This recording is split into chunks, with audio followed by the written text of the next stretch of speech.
Are you tired of jumping from one woman to the other, trying to find the one, only ending up heartbroken and feeling like relationships doesn't just work out for you? I hear you, and that's the same reason why I picked the book He Who Finds a Wife: A Man's Guide to Finding the Woman and the Love He Desires. This book is by Stephan Labossiere. This is a professional relationship coach who also says is a man of God, and he's been featured in a couple of popular platforms and podcasts, etc., etc. And his work and his focus is to help men and women have solid relationships. Now, before I share with you 5 of my juicy highlights from this book, which I believe will help you make progress towards a successful relationship, I'm going to share with you why in the world you should read this book from my own story. I'm going to recommend it to you based on what it's helped me. So it's going to be dumb if I just tell you to buy the book if it has not helped me. So here goes. Before I read the book, there are 3 things that were going on with me, right? Number one, I would feel a sense of insufficiency and needing a woman. Now, as much as we need everybody, we need people, we're not sufficient in ourselves, we're interdependent, but there's a need that comes from a place of insecurity. There's a need that comes from a place of I'm not whole. And that was a feeling I had. I thought I went through it or I had overcome that stage, but I realized that there were still things to work on. And because of that, the second thing comes along, which is a feeling that you need a relationship so that you can progress. It's like you have put the value that you should have put on yourself, you have put that value on a relationship. So without a relationship, I won't progress. Without a relationship, I can't really move on. Without a relationship, I can't really do stuff. So it's like your mind is preoccupied with, oh, what's the next person? Like what's the next person, right? And because of that, that sense of worth, you miss that sense of self-worth because you have put that sense of self-worth on someone else.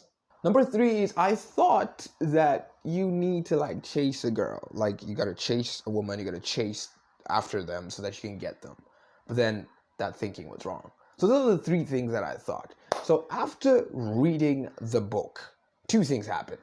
Number 1, which I believe this is the key and the highlight of this book and of everything, is the key to a successful relationship is not the relationship. It's not even the other person. Okay, well, the other person plays a big part, but it's you. You are the key to a successful relationship. You.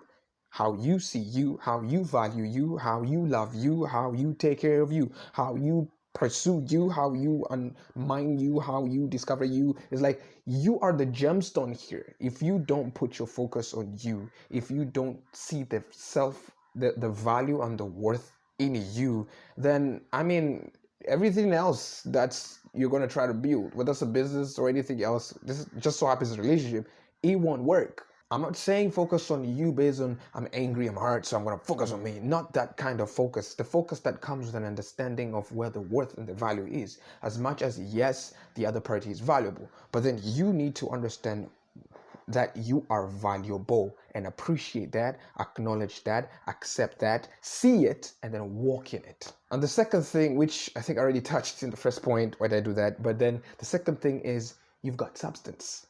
Like, I feel like the fact that we feel we don't have substance, sometimes as men, right? Not all men, but I'd say most men, we feel like we don't have substance. We don't have like a sense of rock solid substance in us that we can offer. We feel like because of that, we go look for it somewhere else. But then, no, the stuff that you're looking for is not external. It's not in a relationship. It's not in your car. It's not in the money. It's not out there. It's you have to know that you've got this substance, and because of that substance you can stand on it and be confident of who you are, and because of that you are able to make progress in your life, and as you make progress things line up. So those are the 2 discoveries that I've made, and those are the 2 transformations after reading that book. Now, I talked about 5 juicy highlights. Now, the 5 juicy highlights that I got from Stephan Labossiere's book, which I do recommend so far until now, these are the 5 juicy highlights. Number 1, women are healing too. Women are struggling too. They've got fears. They are humans. So if a relationship's got to work out, or whatever relationship that is, it's just you got to be empathetic.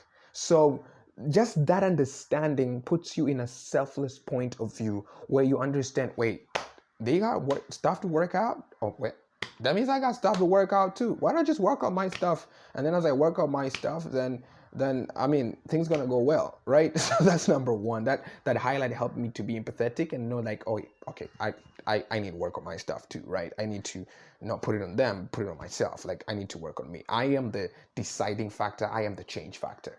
Number two, which is a pit that most men fall. I fell in that pit and I'm taking myself out of that pit, right? And that's the pit that you think you gotta chase women, like you gotta chase them, like you gotta chase.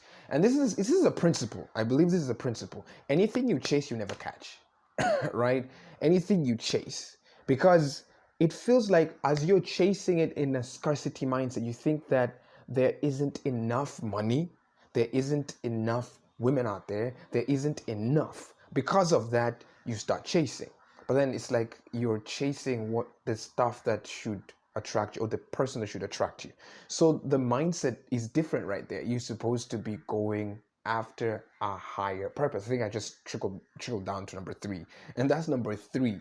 Number three is you've got to get preoccupied with your purpose, with everything about you. Like you got to get preoccupied with what you're supposed to do, what your calling is, what your drive is, what your passion is. What is that thing that keeps you like into it and you know there's impact that I can create through that? That's the thing. You preoccupy yourself with that, not as a way to ignore other things, but then as a way to understand that through that, walking in that line of purpose, as I walk through that, as I walk in that lane, what's going to happen is everything is going to build itself up to support me. So whether that's money, whether that's whatever it is, friends, relationships, everything comes to be able to support you towards the grand purpose. Number four, which this is like respect. If you happen to be in a dating relationship or whether it's a friendship or whatever it is, from his book, I'm like, this is so cool. And I feel like reading it was very helpful as much as I heard it, but reading it again is very helpful. If it doesn't reciprocate, if you're always putting in the effort, you are pounding it in 4,000%. You are the one making the effort. You're the one that's making the progress. You're the one that's starting the conversations. You're the guy who's just always hitting it. It's not mutual. There's no mutual effort. You're wasting your time. And as he says it, Stephan Labossiere, drop it. Like just go. You gotta go now. Like that most likely proves that the other person doesn't value it as how you do. Then why would you be in it? You would rather be in a place where somebody else's value you as much as you value them. I'm like, oh my goodness, that's just so good and so helpful. And number five, singleness is not a disease. Most people have felt like singleness is like this thing that you gotta get rid of.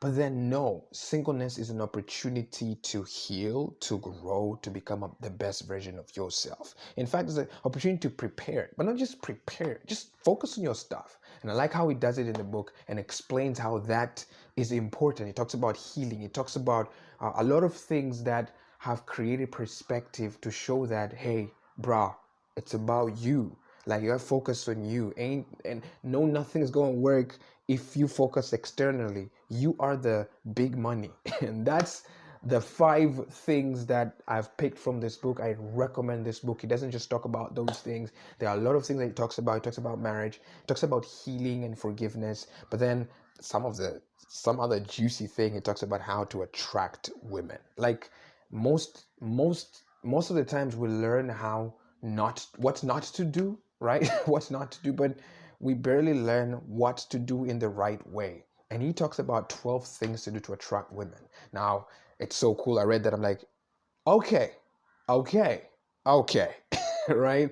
So it's good to know as well, so that when it begins with you, or if it's the right progress with you, know what to do ethically in the right way, the right things to do, for crying out loud, right? So those are the five highlights. I hope this has helped you. I hope this has been useful to you. I do recommend the book. Please check on the description.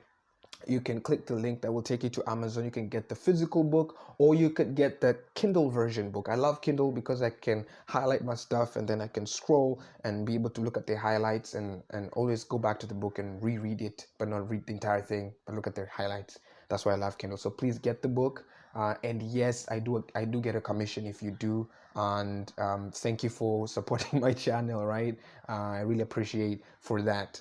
Apart from that, if you like this video, please drop a comment, like the video too. And if there's a specific book you want for me to review in one of my videos, or to talk about highlights, etc., please comment it below, and I'll do my best to read it if I have not read it, but also create a video for you.